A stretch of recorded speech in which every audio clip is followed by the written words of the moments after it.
আমি বৰপেটা সত্ৰৰ বুঢ়া সত্ৰীয়া হিচাপে দ্বিতীয়বাৰৰ বাবে NDA চৰকাৰ পুনৰ গঠন হ'ব বুলি আমি বৰ সঁচাকৈ আনন্দিত হৈছোঁ। আমি ভাবোঁ যে ডক্টৰ হিমন্ত বিশ্ব শৰ্মাই পুনৰবাৰ মুখ্যমন্ত্ৰী হ'ব আৰু আমাৰ সৌভাগ্য যে এসময়ৰ ছাত্ৰ নেতা, অসম আন্দোলনৰ পুৰোধা আৰু সেইজন দীপক দাস, তেওঁৰ সাংগঠনিক স্থিতিয়ে নহয়, তেওঁৰ যথেষ্ট জ্ঞানো, তেওঁ হাইকোৰ্টৰ উকিলে নহয়, তেওঁ সমগ্ৰ গোটেই অসমৰ সদৌ অসম উকিল সন্থাৰ সম্পাদক হিচাপে 2টা কাল তেওঁ কাৰ্যনিৰ্বাহ কৰিছে, এতিয়াও তেওঁ আছেই। গতিকে সেইজনৰ মানে তেওঁৰ বাকপটুতা বা তেওঁৰ যিটো জ্ঞান, এই ক্ষেত্ৰত আমি এই আগন্তুক যিখন চৰকাৰ গঠন হ'ব, এই চৰকাৰখনলৈ আমি মানে এটা আবেদন জনাইছোঁ। আৰু ইয়াৰ লগতে কৈছোঁ যে জাতি মাটি ভেটি বা আমাৰ যি ইণ্ডিজিনাছ পিপুল, যিখিনি খিলঞ্জীয়া অধিবাসী, আজি খিলঞ্জীয়া অধিবাসীৰ মেণ্ডেট দিছে, আজি সমগ্ৰ অসমৰ খিলঞ্জীয়া অধিবাসীৰ মেণ্ডেট দিছে যে আমাক এইখন চৰকাৰ লাগে। অৰ্থাৎ চৰকাৰে যিখিনি কাম কৰিছে, বিগত 10 বছৰত যিখিনি কাম কৰিছে অসমত, 70 বছৰীয়া কংগ্ৰেছৰ শাসনতো ইমানখিনি কাম হোৱা নাছিল, তাৰ আধাও হোৱা নাছিল। অথচ এই 10টা বছৰতে যিমানখিনি কৰিছিল, এইটো কোনোবাই বেয়া পালেও স্বীকাৰ কৰিব লাগিব। কোনোবা দলে হয়তো বেয়া পাব পাৰে, মই ধৰ্মগুৰু হিচাপে কোৱা নাই, মই এজন ভাৰতবৰ্ষৰ নাগৰিক হিচাপে মই কৈছোঁ, অসমৰ নাগৰিক হিচাপে কৈছোঁ যে হয়, এই 70 বছৰত যিখিনি কাম হোৱা নাছিল 10 বছৰত বহু। গতিকে এইখন চৰকাৰে আগন্তুক বৰ্ষকেইটাত অন্ততঃ আকৌ অসমক আগুৱাই নিয়াৰ ক্ষেত্ৰত পদক্ষেপ ল'ব। আৰু ইতিমধ্যে বিচক্ষণ মুখ্যমন্ত্ৰী আছিলে, তেখেত বিচক্ষণ মুখ্যমন্ত্ৰী হ'ব, গতিকে তেখেতৰ চিন্তা আমাতকৈ বহু ওপৰত, তেখেতে চিন্তা কৰি অসমক আগুৱাই লৈ যাওক, আশীৰ্বাদ কৰিছোঁ বৰপেটা সত্ৰৰ পৰা। আৰু মন্ত্ৰীসভাত যিসকলে মন্ত্ৰীসভাত স্থান পাব, তেওঁলোকে অসমক, অসমীয়া জাতিক বা সমগ্ৰ অসমখনক আগুৱাই নিয়াৰ ক্ষেত্ৰত বা ভাৰতবৰ্ষৰ এটা বিশেষ স্থানত অৱস্থান কৰাৰ ক্ষেত্ৰত তেওঁলোকে নিশ্চয় ভূমিকা গ্ৰহণ কৰিব। আৰু মই বাকী আগন্তুক যিখন চৰকাৰ, এই চৰকাৰখনলৈ আগতীয়াকৈ মই আশীৰ্বাদ দিম। প্ৰথমে আমাৰ অসমৰ, আমাৰ সকলোৰে মৰমৰ মুখ্যমন্ত্ৰী মাননীয় হিমন্ত বিশ্ব শৰ্মা দেৱক অসম বিধানসভা নিৰ্বাচনত যি ধৰণে জয়যুক্ত হ'ল, তাৰ কাৰণে মোৰ ফালৰ পৰা অভিনন্দন আৰু শুভেচ্ছা জনাইছোঁ। এই জয় আচলতে সমগ্ৰ অসমীয়া জাতিটোৰ জয়, অসমীয়া যিটো সত্তা, সনাতন যিটো হিন্দুৰ সত্তা, সেইটোৰ জয়। আৰু আশা কৰোঁ মাননীয় মুখ্যমন্ত্ৰী মহোদয়ে অসমখনক সঠিক পথত লৈ যোৱাত যথেষ্টখিনি কষ্ট কৰিছে, আৰু মই ভাবোঁ অনাগত দিনতো তেওঁ অসমীয়া জাতি, সংস্কৃতি, ঐতিহ্য, পৰম্পৰা ৰক্ষা কৰাত আৰু অসমখনক অৰ্থনৈতিকভাৱে এখন যথেষ্ট উন্নতিৰ ফালে নিবলৈ বুলি আমি আশা ৰাখিলোঁ। আৰু এই বিজয় এক ঐতিহ্যমণ্ডিত বিজয়, আৰু আশা কৰোঁ যে এই বিজয়ে গোটেই অসমখনক সামগ্ৰিক এক উন্নয়নৰ ফালে লৈ যাব। এই বিজয়টো অকল চৰকাৰৰে নহয়, সমগ্ৰ অসমীয়া জাতিৰ বিজয়। কাৰণ আমি সকলোৱে জানো যে যোৱা কেইবছৰৰ ভিতৰত অসমীয়া জাতি আমি বহিৰাগতসকলৰ আগ্ৰাসনৰ ভিতৰত সোমাই পৰিছোঁ, আৰু এই অৱস্থাৰ পৰা, সত্ৰৰ মাটি উদ্ধাৰৰ পৰা তেখেতে যি ধৰণে সাহসেৰে কঠোৰ পদক্ষেপ লৈ আমাক উদ্ধাৰ কৰিছে, এই ক্ষেত্ৰত তেখেত সঁচাকৈ প্ৰশংসাৰ যোগ্য।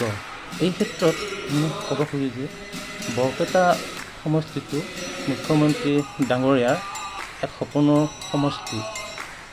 যিহেতু এইবাৰ বিধানসভা নিৰ্বাচনত বৰপেটাৰ পৰা এজন দক্ষ বিধায়ক দীপক দাক আমি পাইছোঁ, সেইকাৰণে মুখ্যমন্ত্ৰী মহোদয়লৈ বৃহত্তৰ বৰপেটাবাসী ৰাইজৰ ফালৰ পৰা মোৰ এটা অনুৰোধ যে তেখেতক যেন এক ডক্টৰৰ দায়িত্ব দি আমাৰ বৰপেটাবাসীৰ মন্ত্ৰীৰ দায়িত্ব দি পেলাই সমগ্ৰ বৰপেটা অঞ্চলৰ উন্নয়নত যাতে তেওঁ সহায় সহযোগ কৰে। আৰু এইখিনিয়ে মুখ্যমন্ত্ৰী মহোদয়লৈ মোৰ ফালৰ পৰা এক বিনম্ৰ অনুৰোধ আৰু আশা কৰোঁ। লগতে শেষত পুনৰাই সকলোৰে ফালৰ পৰা তেওঁলৈ মই অশেষ শুভেচ্ছা জনালোঁ আৰু আশা কৰোঁ যে এই অনাগত 5 বছৰত তেখেতে সুন্দৰকৈ নিজৰ কৰ্ম কৰি অসমীয়া জাতি সত্তা ভেটি মাটি ইত্যাদি ৰক্ষা কৰি অসমখনক সুন্দৰ সৰ্বাংগীন ৰাজ্য হিচাপে গঢ়ি তুলিব। জয় শ্ৰীকৃষ্ণ। পোনপ্ৰথমে আমি হিমন্ত বিশ্ব শৰ্মাদেৱক আন্তৰিক অভিনন্দন জনাইছোঁ। তেখেতে তৃতীয়বাৰৰ কাৰণে আমাক বিজেপি চৰকাৰ এখন আমি পাবলৈ সক্ষম হৈছোঁ। এই চেগতে মই আটাইলে অভিবাদন গ্ৰহণ কৰিছোঁ। এতিয়া কথাটো হ'ল কি, আমি যোৱাবাৰ আমাৰ বৰপেটা মানে বিধানসভাত যোৱা বৰ্ষত আমি পাইছিলোঁ এজন MLA, কিন্তু তেখেতক আমি ক'লা নে বগা আমি আজিলৈকে দেখা নাপালোঁ। গতিকে আজি আমি এজন আমাৰ খিলঞ্জীয়া ব্যক্তিক আমি বিধায়ক হিচাপে আমি পাবলৈ সক্ষম হৈছোঁ। এইখিনি সম্ভৱ হৈছে অকল বিজেপি চৰকাৰ হিমন্ত বিশ্ব শৰ্মাৰ নেতৃত্বত চলা এই চৰকাৰখনৰ কাৰণেই সম্ভৱ হৈছে। যিহেতু আমি বহু বছৰ মূৰে খিলঞ্জীয়া আমি এজন বিধায়ক আমি চৰকাৰখনলৈ আগবঢ়াই দিবলৈ সক্ষম হৈছোঁ। দীপক কুমাৰ দাসক আমি খিলঞ্জীয়া বিধায়ক হিচাপে আমি পাবলৈ সক্ষম হৈছোঁ। গতিকে তেখেতক এই ছাত্ৰৰ আগত ৰাখি আমাৰ যাতে আগন্তুক দিনত হ'ব লগা মন্ত্ৰীসভাত হিমন্ত বিশ্ব শৰ্মা ডাঙৰীয়াই তেখেতক যাতে মন্ত্ৰীসভাত স্থান দিয়ে, তাৰ বাবে আমি বৰপেটাবাসীৰ হৈ আমি গোটেই সত্ৰৰ হৈ আমি আজি আহ্বান জনাইছোঁ, তেখেতক যাতে মন্ত্ৰীসভাত স্থান দিয়ে। এইকাৰণে কৈছোঁ যে তেওঁ স্থান দিয়াৰ লগে লগে হয়তো তেখেতৰ আৰু কৰ্ম উদ্যমতা আৰু বাঢ়িব, সত্ৰৰ স্বাৰ্থ বা আমাৰ খিলঞ্জীয়া জাতিটোৰ স্বাৰ্থৰ প্ৰতি তেখেতৰ দায়িত্ব আৰু বাঢ়িব বুলি আমি আশা ৰাখিছোঁ। সেয়েহে আমি আহ্বান জনাইছোঁ দীপক কুমাৰ দাসক মন্ত্ৰীসভাত স্থান দিয়ে। জয় জয়তে আমি সুন্দৰীয়া সত্ৰৰ সমসত্ৰবাসী ৰাইজে আমি আপোনাসৱক ধন্যবাদ জ্ঞাপন কৰিছোঁ।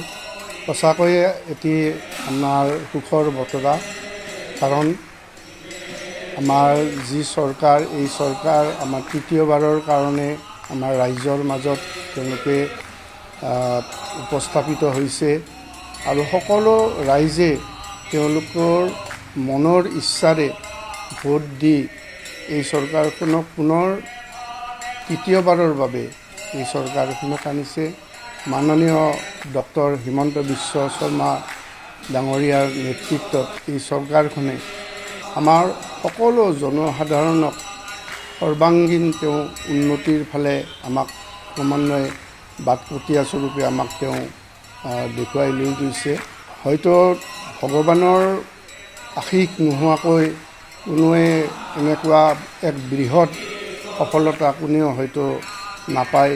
ঈশ্বৰৰ ওচৰত আমি এইটোৱে আমি প্ৰাৰ্থনা জনাম, যাতে তেওঁ সুস্বাস্থ্যৰে যাতে আমাক এই অসমবাসীক যাতে এক বিশ্বৰ দৰবাৰত প্ৰতিষ্ঠা কৰাৰ কাৰণে, লগতে আমাৰ সকলো জাতি উপজাতি বৰ্ণ ধৰ্ম নিৰ্বিশেষে সকলোকে যাতে আমাক তেওঁ ভাল ধৰণে চলাই নিব পাৰে আৰু তেওঁৰ সকলো দিশৰ পৰা আমি ভগৱন্তৰ চৰণত তেওঁৰ সুস্বাস্থ্য দীৰ্ঘায়ু কামনা কৰিছোঁ।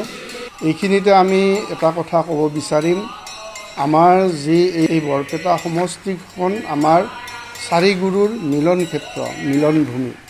ইয়াত মহাপুৰুষ শংকৰ গুৰুজনা, মাধৱ গুৰুজনা, হৰিদেৱ, দামোদৰদেৱ তেওঁলোকৰ এই কৰ্মভূমি আৰু এই ধৰ্মৰ পীঠস্থান বুলি আমি সকলোৱে জানো।